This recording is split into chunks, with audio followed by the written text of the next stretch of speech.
Eh bien, rebonjour et bienvenue toujours sur l'espace dédié au site Mécanique universelle qui essaie de démontrer que l'humanité, notre humanité dans son ensemble, l'ensemble humain, pas un groupe particulier, évolue progressivement vers son ultime perfection. Cette ultime perfection, c'est la paix universelle, la fraternité, donc le passage du national à l'universel. Hein, on est en train de le concrétiser doucement, ça prend du temps, il faudra encore quelques siècles d'évolution, mais nous allons vers cet état-là. Donc la mise en commun de, tout, de tout ce que comporte cette planète pour l'ensemble humain, puisque nous aurons dépassé les nationalismes, les autres appartenances, les appartenances plus basses, le nationalisme, l'appartenance à une communauté religieuse, même si on en gardera peut-être les traditions, de façon un peu ludique ou euh, voilà, on pourrait dire des traditions un peu joyeuses, en somme. Mais nous serons unis par la haute spiritualité, par le degré supérieur de la spiritualité qui, en fait, concerne tout le monde, les religieux, toutes les religions ont compris d'ailleurs ce que c'est. Je parle de l'extase, des états d'extase, l'extase, la béatitude, le nirvana, l'éveil, le fana, la bhakti, euh, l'ataraxie, peu importe comment on va appeler cette, cet état-là, qu'on peut, même sans être religieux, euh, vivre. C'est ce qui m'est arrivé d'ailleurs. Au tout début de la théorie de la mécanique universelle, quelques mois après, j'ai eu cet état d'extase. Et je ne savais pas du tout ce qui m'arrivait, je l'ai compris plus tard, etc. Donc cet état d'extase, c'est le degré suprême de la spiritualité. Toutes les grandes spiritualités ont des expérimentateurs. On les retrouve dans le soufisme. Les soufis, ce qu'ils cherchent à atteindre à travers le dhikr ou à travers les danses des, des derviches tourneurs, cherchent à atteindre cet état-là, par exemple. Dans le judaïsme, c'est à travers la dévékout. On le retrouve dans, dans certaines confréries spirituelles du judaïsme. Ça s'appelle... Bon, bref, j'ai fait plein de vidéos là-dessus. Je perds un peu la mémoire, je suis désolé. Bon, on le retrouve évidemment dans le bouddhisme, l'état d'extase, ce que cherchait à atteindre Bouddha et ce qu'il a enseigné après à l'humanité, en fait. Voilà, c'est donc... et ça, c'était déjà présent chez les sages hindous, dans l'hindouisme. C'est présent chez les moines zen, c'est présent chez les moines tibétains, etc., etc. Donc, voilà, et c'est présent dans des expériences mystiques dans les sociétés traditionnelles. C'est quelque chose qui est expérimenté, qu'on connaît. Mais là, nous allons vers la perfection vers laquelle nous allons, c'est non seulement que l'homme ne sera plus un loup pour l'homme, non seulement tout sera mis en commun, mais on aura accès à cet état de bonheur suprême. Parce que l'extase, c'est le bonheur le plus élevé, et la jouissance la plus haute qu'on peut ressentir, qu'un être humain peut ressentir. Et donc, l'humanité, intuitivement, sans le savoir, puisque depuis qu'on s'est séparé des autres primates, on évolue vers ce point, cette perfection, mais de façon intuitive, inconsciente. Bientôt, nous allons prendre conscience de notre but, mais il faut que la science le détermine, puisse le prouver, puisse faire comme avec le darwinisme, dire, bon oui, c'est établi, la vision de Darwin est la bonne, donc elle est validée en somme. Et là, ça sera pareil. Il faudra valider le fait que l'humanité ne peut pas faire autrement qu'aller vers son ultime perfection. Et à ce moment-là, l'ensemble humain travaillera de concert pour aller là, voilà, de façon symbiotique, ensemble, en coopération, et non pas en antagonisme, en compétition violente, à travers la guerre, à travers la destruction, etc., comme nous le faisons aujourd'hui parce que nous évoluons de façon inconsciente. Et alors, là, je voulais juste préciser dans quelque chose que j'ai dit dans la vidéo précédente à propos de pourquoi les patronats n'offraient pas le bonheur à leurs ouvriers dans la globalité. Cette idée est venue par rapport au travail, les 4 dernières vidéos que j'ai faites, qui s'appuient sur une émission de France Culture avec Philosophie, qui traite de la propriété et qui parle de la période du 19e siècle où des philosophes comme Fourier, etc., ont donné des idées au patronat, comme par exemple l'idée du phalanstère, c'est-à-dire des habitations pour les ouvriers, pour qu'ils soient heureux, en faisant travailler les ouvriers beaucoup moins que dans l'industrie classique, ce qui se faisait. Les enfants travaillaient à partir de 5 ans dans le patronat classique. La plupart des patrons faisaient travailler les enfants, donnaient des taudis insalubres à leurs ouvriers, faisaient travailler les femmes et les payaient une misère. Les hommes voilà, ils s'entassaient dans des... Bon, bref, c'était plus pire que l'esclavage. Je pense que les conditions que donnaient à leurs esclaves les Romains étaient bien meilleures que les conditions des ouvriers. Voilà, alors il y avait la liberté qui était derrière peut-être. En tout cas, pourquoi la plupart de ces patrons ne donnent pas de bonheur, n'offrent pas le bonheur à leurs ouvriers? Pourquoi on en est encore là? Pourquoi ce néolibéralisme veut faire travailler les gens encore plus, de façon encore plus longtemps, etc. Alors qu'on sait que, à la veille de la mort, la plupart des êtres humains se disent pourquoi j'ai travaillé tant que ça. Ils ont aimé le travail, mais pourquoi ils y ont sacrifié la plus grande partie de leur vie, quoi. C'est quelque chose qui est logique quand on se réveille de ça, qu'on voit les conditions que le néolibéralisme a donné aux ouvriers là depuis 30 ans, on voit bien qu'il ne veut pas rendre heureux les ouvriers, c'est pas vrai. Donc, et ce que je disais dans la vidéo précédente, c'est que intuitivement, malheureusement, une grande partie du patronat a besoin que les ouvriers soient pas heureux, qu'ils travaillent comme des forcenés, qu'ils soient surchargés de soucis, de problèmes, que ça soit pas une joie, quoi, qu'ils soient pas dans la joie. Et donc ils ont construit cette mondialisation avec ces valeurs-là, en somme. Ils ont injecté ce modèle de vie. Et pourquoi? Parce que ces patronats, ceux qui décident de ceux qui travaillent là, ces chefs d'État, etc., l'oligarchie, tous ces gens-là, ne sont pas heureux. Ils accèdent au plaisir. Voilà, les patrons, les 5 ou 6 grands milliardaires français qui font la pluie et le beau temps en France, par exemple, ne touchent pas le bonheur. C'est pas vrai.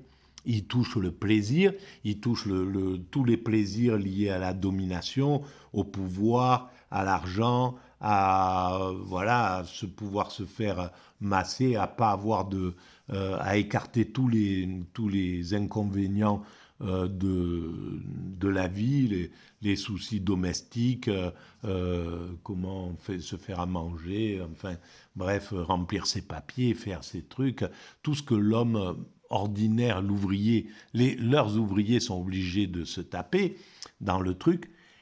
Et en fait, ils n'accèdent pas au bonheur. Ils accèdent à tout un tas de plaisirs qui sont là autour, c'est clair, mais pas le bonheur. Et ils sont conscients. Ils ne sont pas conscients, mais ils savent qu'ils ne touchent pas le bonheur. Ils savent que le bonheur n'est pas là. Et donc, ça leur est insupportable de penser que si par exemple, ils accordaient des journées de 4 heures ou de 5 heures de travail aux ouvriers, ce qui devrait être fait en réalité si on avait suivi la logique des progressions entre le 19e siècle où les hommes travaillaient 14 heures et aujourd'hui on devrait être à 5, 6 heures par jour, 5 heures par jour de travail, voilà.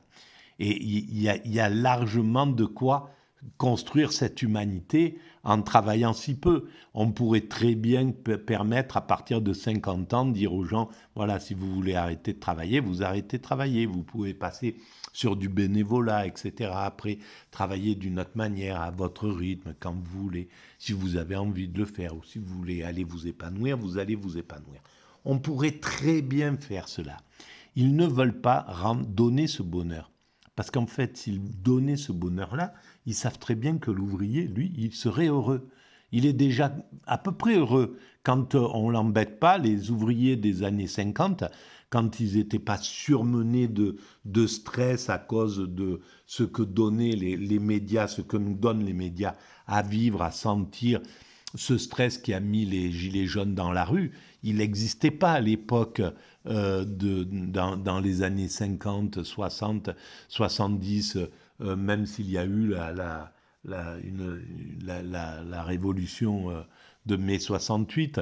C'était au fond, les conditions de vie étaient vraiment différentes, même s'il fallait faire évoluer des choses. Et évidemment, le pouvoir était un peu sclérosé, il était un peu vieux, il n'a pas pu suivre ce que réclamait la jeunesse, ce que réclamaient les ouvriers aussi d'ailleurs, et qu'ils ont fini par acquérir à travers la violence. Bon, bref. Mais les conditions de vie au travail étaient quand même étaient moins stressantes, à mon sens. Hein. Mais bon, c'était pas le top malgré tout. En tout cas, le patronat sait que l'ouvrier, il est heureux de nature, parce que s'il a son salaire, si ça lui permet de nourrir ses enfants, si ça lui permet de payer toutes ses factures, que ses enfants ont le choix de pouvoir s'élever dans la société s'ils le désirent, qu'ils soient bien enseignés, qu'ils aient droit à l'école, qu'il ait droit à une bonne santé, etc., à une bonne éducation, un ouvrier, il n'a pas besoin de grand-chose. Ben voilà, hein, c'était de se retrouver le dimanche entre amis autour d'un barbecue, de se prendre dans les bras quand on se croise, d'avoir de la fraternité comme ça, pour avoir... Où j'habitais sur la Côte d'Azur avant, bien il y a une trentaine d'années, et j'étais à côté du château des mineurs. Et je croisais les mineurs, je discutais souvent avec eux, des mineurs qui venaient, qui avaient la silicose pour la plupart, qui respiraient plus du tout. Et c'était terrible, mais c'est là où je vois que j'étais vraiment autiste à cette époque-là.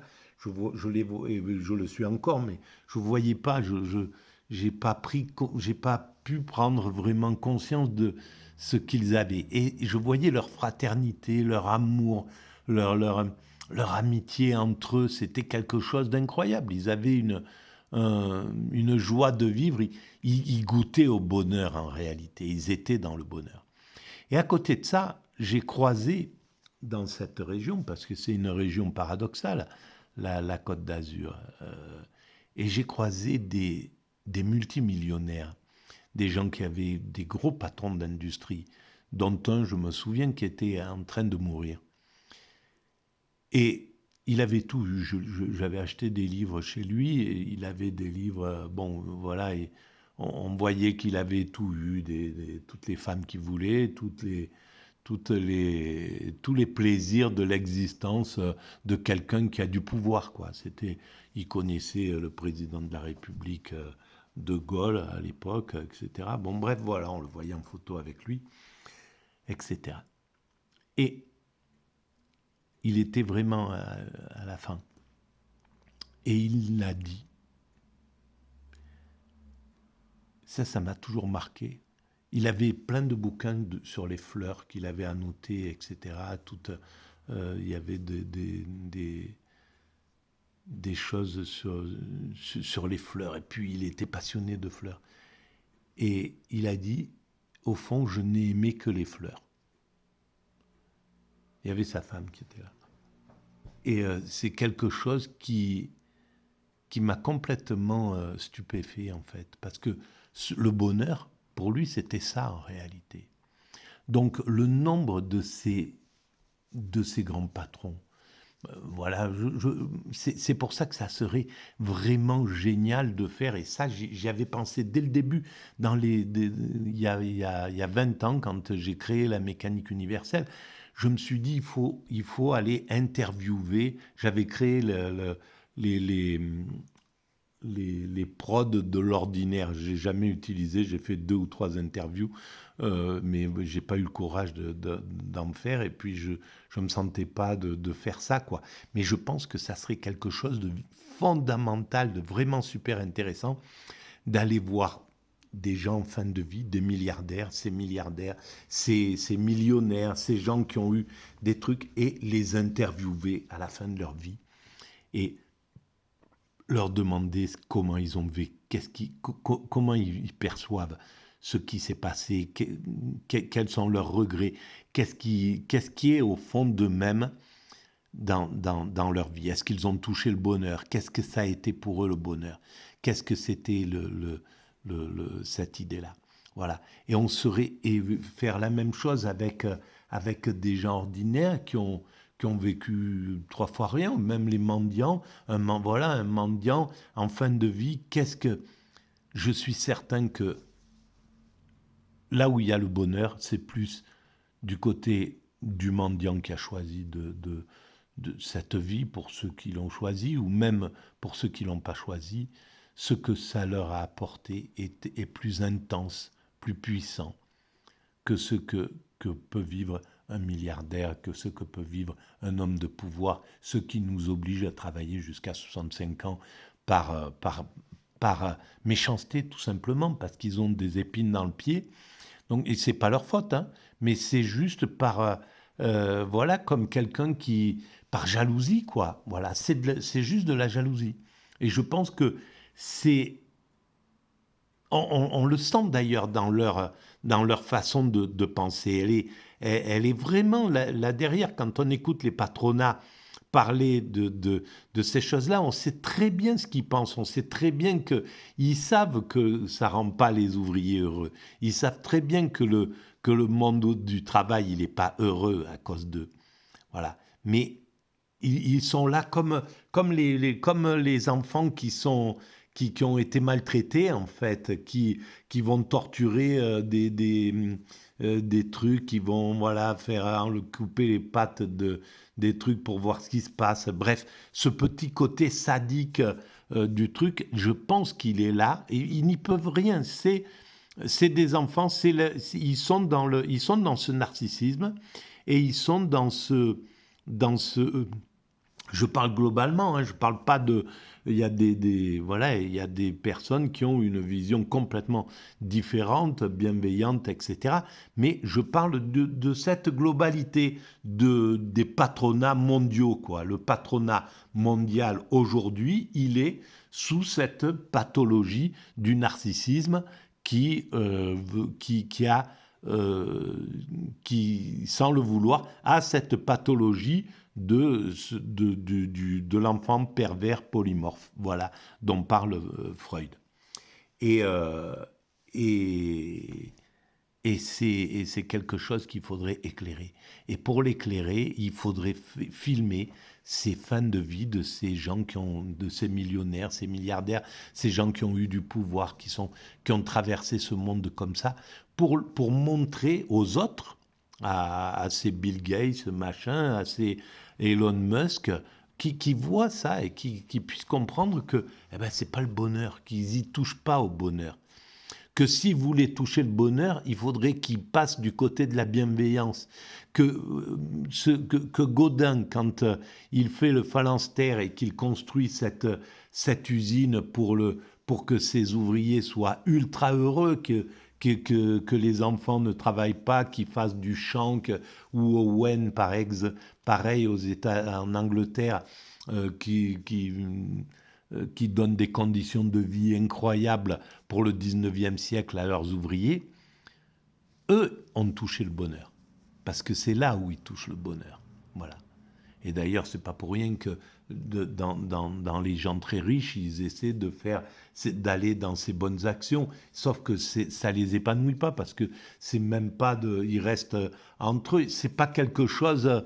Ils le font de façon superficielle. Ils comprennent pas le fond du pourquoi il faut faire ça. Pourquoi d'aller faire de l'entraide, c'est quelque chose de fondamental pour eux, pour leur bonheur, que c'est pour leur bonheur. Ils ne peuvent pas aller toucher le bonheur. C'est quand même assez incroyable à penser, ça. Voilà. C'est vraiment curieux. Et donc, ça inverse ça rend toute la justice à l'humanité. Les plus heureux sont ceux qu'on pense les moins heureux. Et en fait, ce sont les plus heureux. Un, un, un hindou, comment ça s'appelle, un- qui est en, un ascète hindou, voilà, un ascète hindou qui décide, qui marche toute sa sainte journée à travers l'Inde pour aller de pèlerinage en pèlerinage et qui passe sa vie à ça, mais est 500 fois plus heureux que Bernard Arnault, comment il s'appelle, voilà, le patron de Free, le patron etc. Mais 1000 fois plus heureux. Et ça, c'est ce qui rend ces dominants égoïstes. C'est ce qui les rend jaloux. Et cette jalousie se transforme en il faut que vous travaillez plus, il faut que vous,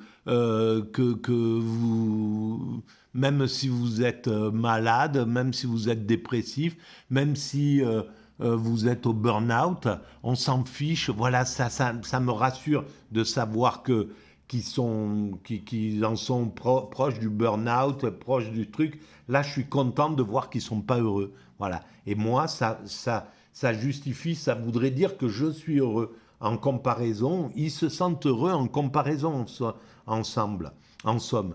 Et donc, ils ont l'illusion d'être heureux parce qu'ils rendent malheureux autrui. Et c'est ce que font les pervers narcissiques, en fait. Et ils abusent de leurs victimes, et en fait, de la voir malheureuse, ça les